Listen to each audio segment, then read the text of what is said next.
seera geesse mucaan kun dhattee hidhamtee diqaalummaadhaan maaliin sobaan waa meeqaan dhattee hidhamtee mana hidhaa keessatti deesse jette Oromoon bori nakomata.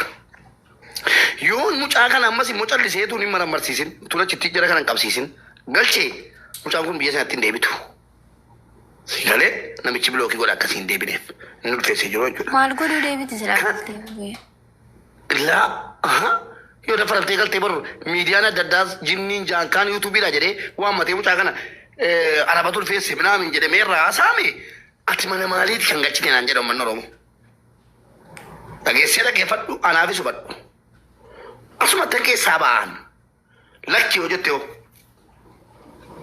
amma wanta kana hunda kan naasofsiise maa inni yoo ati shuuriidha mucaan kun achitti ulfoofte irgixanyaadhaan isiirraas dhagaheera dhibbaan dhibba hojjete jettee seeraan fayyadama akka mucaan kun hin galle godheen. Anaan jechuudha. Qoyka maal narraan fixu ta'u maal abbaa kootiin godhan jedhee malee.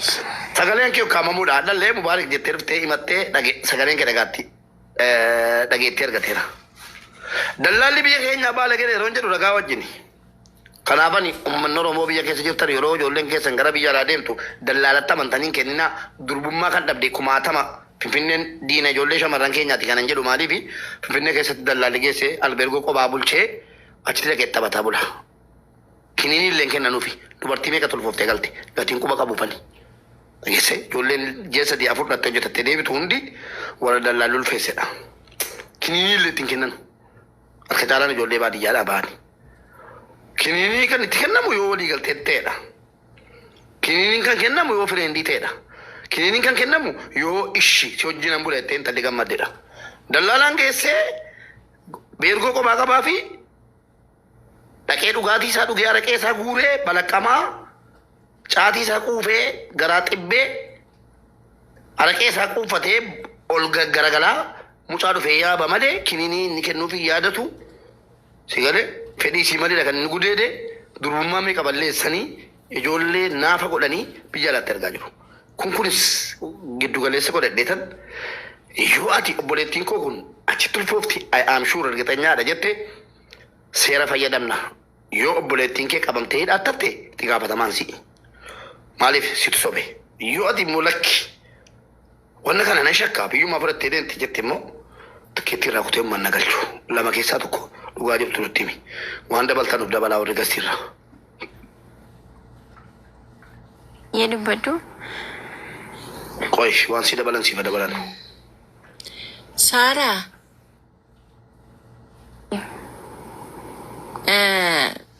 Asirratti waas gaafachuu barbaadan mucattiin ulfa ji'a meeqaati erga biyyaa baate ji'a meeqa irra deebi'ee si gaafadha.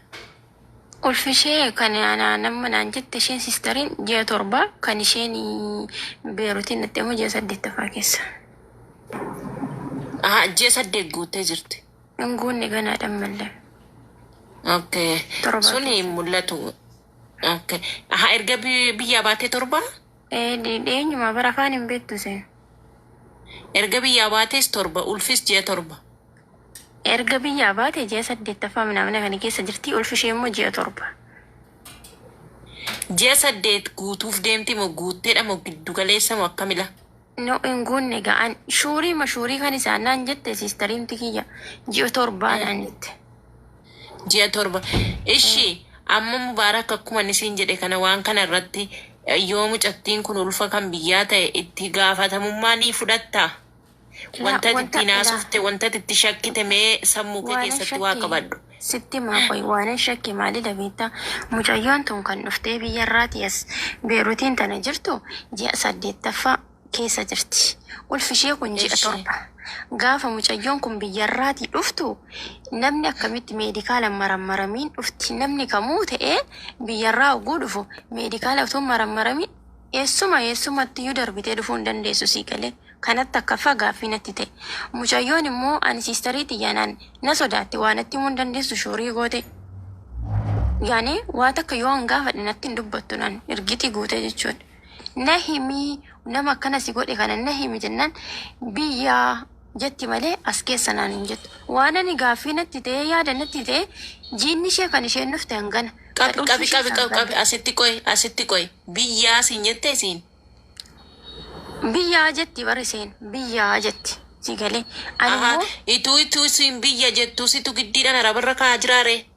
ani arabarran keenye bar ani an sodaatiin edeenan arabni si gudeedu biyyaa si gudeedani biyyaa nama waliin ciikii baafattee dhufte asittis immoo araba faana rafte na himiin jedheen ani lubbuu tiyya barbaada naan jette lubbuu tiyya barbaada bakka ani biyyaa fide jette akkasuma jetti malee sossodaataa jetti viidiyoo wayii tokko waraabanii turan isaan jechuudha intalummaa jettu viidiyoo waraabdee warqee jettiin eessaa fidde ulfatanaa biyyaa jedhetti viidiyoo jalaati jechuudha nama kana gizee takkatti maqaa nama sadii dhoofte jettiin tun jechuudha nama biyya teenya gizee takkatti maqaa nama sadii dhoofteeni eenyu si ulfeesse jedhanii nennaan yaani bifa sodaadhaan viidiyoo waraabanii natti erganii natti jechuudha kanatu gaaffii natti ta'een ji'anga kanaa dhufte akkamitti immoo biyya jettiin kana gaaffii natti ta'e kana sammuu kiyya keessa biyya miti kan amansiisu yeroo baay'ee kan jiinni isheen dhufte hangan ulfishee hangan mee ijoo yaajamaa isinitti hin fakkaatu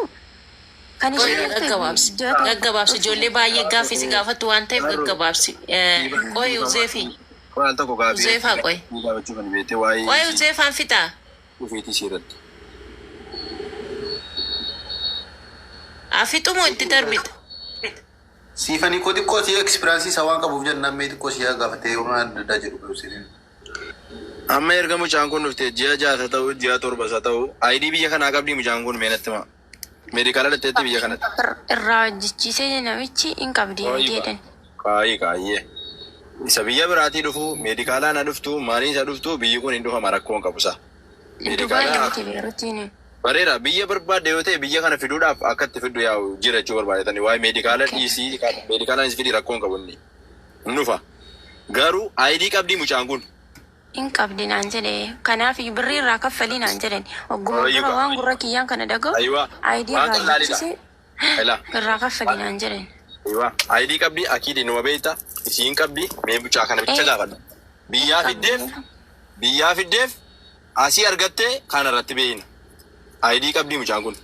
In qabdi. Namichi maan ammayyuu. ID si bicha abbaa kafiilaatii wajjin nuuf fida. Maaliif hojjette yoo ID qabaat. Kan argine egaa kana. Qoyiga yoo ID qabaat ulfi kun asumaayi. Yoo ID qabaat. Yoo ID hin qabaatin ulfa kana biyyaa fiddee dhufte. Maaliif jette maaliin ala gaafa meedikaala dhattu saambaa michii tokko kuftee deebitaa.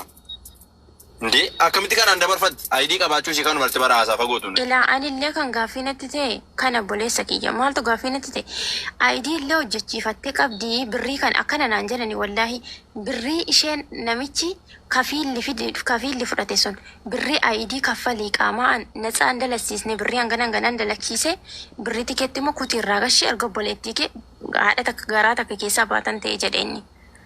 Jennaan iyyuu ansaa sanatti birrii qabaadheef hin turre nama rarfannee waa'een kanaa jechuudha. ID'n akkamitti dalagamuu danda'a akkamumatti biyyaa darbuu dandeessi gaaffii natti ta'e ani siistarii kiyya kana xamadee qabe. Asumatti ta'a malee chimiti. Isa biyyarraa dhufuu jette rakkoon qabu taashiraadhaan dhufte asitti meedikaala godhamti. Siigalee isiin of amantee dhuftu malee akka mucaan kun garaan jirre abartee achi dhuftu malee rakkoon qabu isa taashiraadhaan fidda. Sigale gaafa dhuftee aggeessee gaatu ji'aaf wayii qabdii gadi ta'e yookiin jala qabdii gadi ta'e naan sana achitti egaa jarramaa koomentiidhaan akka idaartan sana achitti ishii mucaan kun ulfa ji'a torbaati. Erga biyya kana dhufte ji'a lamaareef maaliif eega biyya kana dhufte ji'a torba. Biyyaa gaafa dhuftu qabaachuu dhiisuu immoo maal hin beekne meedikaala dhattee ID qabaachuu siitiin beekama bakka haataa gabaabaa dabar kun. Kanallee barru Mubaarak ana ID isheen bukkeen jiru sa'aatii sanatti maallaqa gashii dursa akkana naan jedhan birrii gashii akkaawuntingii sitti arginadanii kazzaa ani birrii maalii erga waan akkanarratti ta'eeti akkamitti ulfaa'uu dandeessi achumatti arabni gudeedeeyyuu sin akkas naan jettanidhe hin lolee nan jira kana sii galee gaafa lolee paaswoordiin na harka jira. Na shakkanii maal naan jedhanii ID ishee sitti argina isarratti birrii gashinaan jedhan. Okay, ID sirratti birrii galchina. ID sirratti birrii galchina. ID naa erga ID. Naan ergine kanaaf amma ID. Amma paaspoortii si naa ergi keessaan gottu na dubbisi naa ergi. Paaspoortii Mubaarakitti ergeera. Ayiwa mubee waasaappii koratti naa ergi hanga nama sinii fallaadha mucaan ID qabaachuu dhiisuu. Mubeen biraa deemee irratti fakkaata. Si ergu anu koi si ergaa sirraa.